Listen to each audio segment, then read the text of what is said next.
Home with the win tonight in night number 1 for the 36th annual Alabama State Championship races for the Chevrolet Performance Super Late Model Series. In his first appearance with the series, out of Lawrence, South Carolina, Chris "Smoky" Madden. Chris, good show tonight, pretty dominant performance until late in the race, and it was close at the checkered flag as Jake Knowles got up alongside you. Did you realize you had won the race, or was it a little closer than that? Yeah, I mean, I could tell I had about a nose on him, but that was about it.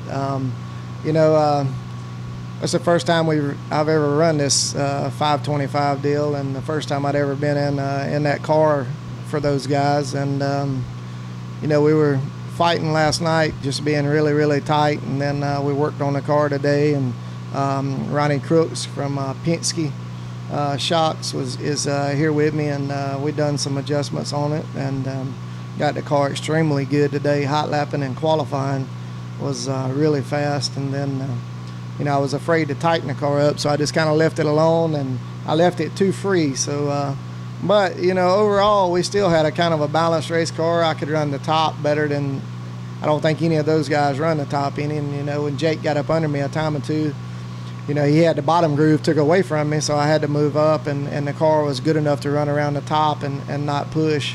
And we could carry some speed and get the lead back, and then just kind of go back to the bottom. But I was a little better than him on long runs, and then we had that caution right there, I think, with maybe 6 or 7 to go, and he made a good hard charge at me. But a good race by Jake.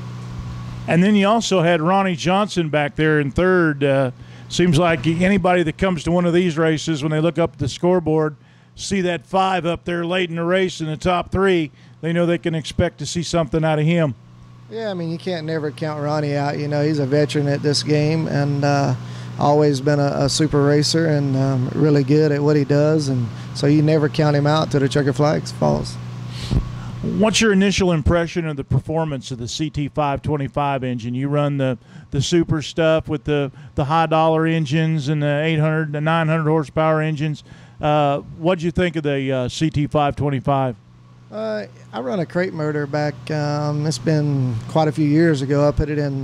Me and Scott put one in my car. We went to Green Valley and at the big race they had over there, and run second with it over there. But comparing the 525 to like the regular crate stuff, I didn't care nothing for the crate stuff. But the 525 seems to have a little more torque, and you can pass cars. Obviously, we pass lap cars, and then I raced around the top tonight, and Jake raced around the bottom.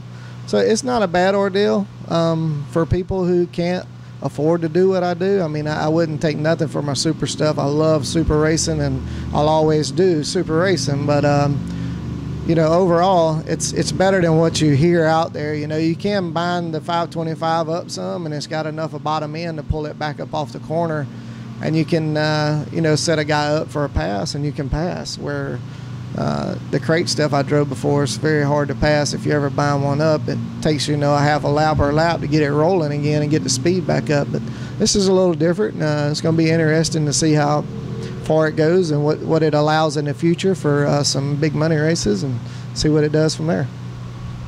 Chris Madden, winner of night 1 at East Alabama Motor Speedway for the Chevrolet Performance Super Late Model Series.